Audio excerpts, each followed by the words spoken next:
Hello, good afternoon sa Joseph School Mactan. Ngayon ay ipapakita ko sa inyo kung paano gamitin ang paggawa ng conduct grade. Conduct grade lang yung mauna sa atin. So, open nyo lang yung sgsm.online.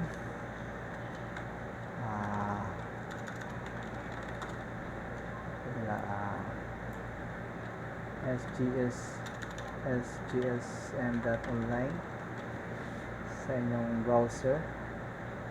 Ito yung lalabas.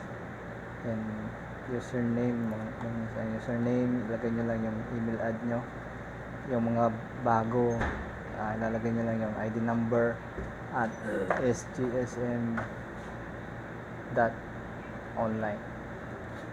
So example ng mga bago is halimbawa ang ID number is 123456 at sgsm.online. So ang password din ninyo is ang inyong ID number. Okay, next. Then mangi siya ng password. Ito yung password ko, login. Tingnan natin.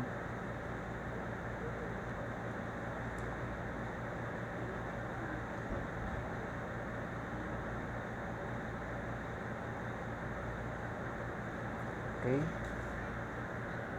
So sa login, click lang yung conduct.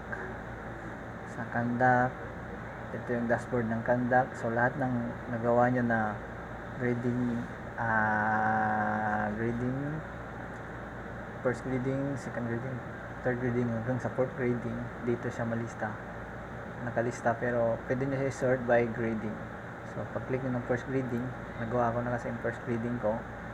So ito yung first grading computer. Pwede open, then delete. Nilagay ko na yung delete kasi just in case gusto nyo mag-delete. Then kung gagawa kayo ng bago, click nyo lang yung create new conduct. Click create new ng label, grade level, anong section, then strand. Kailangan ilagay nyo yung may strand lang sa atin is yung grade 11 to 12, pero yung mga grade 1 ay nursery to grade 10, kailangan ilagay nyo NA. Then anong grading yung gagawin nyo, pwedeng fourth, third, or second, pero mas maganda gagawa muna kayo ng first grading. Then halimbawa anong subject.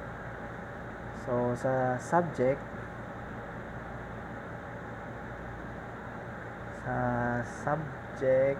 is kung dalawa yung inahandle nyo sa isang section, dalawang subject, isang subject lang yung dapat nyo gawin. So huwag nyo kalimutan, kung dalawa yung inahandle nyo sa isang section, dapat isang conduct lang ang gagawin nyo. So isang subject lang. Okay, sample na yung grade 9, first grading computer conduct, click nyo yung create conduct. So conduct successfully created, pwede nyo na i-open agad, or kung gusto nyo gumawa ng bago, pwede rin, pero i-open ko na lang. So ito yung itsura ng conduct grade natin ngayon. So sa conduct grade, pwede nyo i-press tong plus. Siguro alam nyo naman ilalagay dito, so 1 to 5 lang. So pwede nyo i-click tong 1 ay plus sign para tataas yung scores, 1 to 5, minus naman kung pababa. So hanggang sa pataas. So as you can see, ngayon pag click ko ng mga scores dito, automatic nag-i-edit na yung mga grades dito. Dito pala yung nakalagay na yung grades: simplicity, truth, justice, peace, and care for creation. So ito yung mga question, ito yung mga scores na lalagyan. Okay, then click minus, i-click nyo ng minus kung mababa yung grade nya, ipapababa nyo yung grade nya, then save.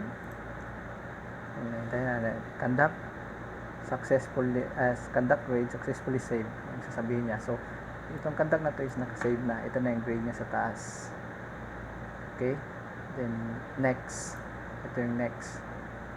Okay, then previous, kung gusto mong babalik, bali ito yung tatlong gumagana next, previous, saka save. Pero kung nagmamadali kayo, gamitin nyo na lang keyboard.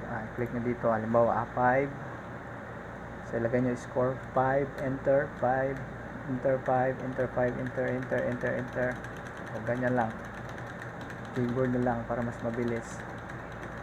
Okay? So, nakikita nyo yung grade niya sa taas is nagbabago na rin. Okay? Then, after sa last, dito sa proper waste management, paglagay nyo ng scores, then pag-press nyo ng enter, automatic yung cursor lilipat doon sa save conduct.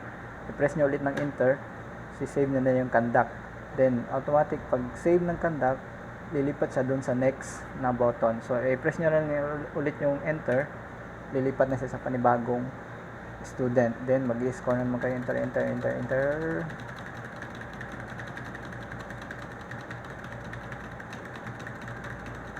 Okay, then next, save, then next. Okay, so ganun lang, pabalik-balik lang hanggang sa matapos. Okay, so yun lang po, thank you.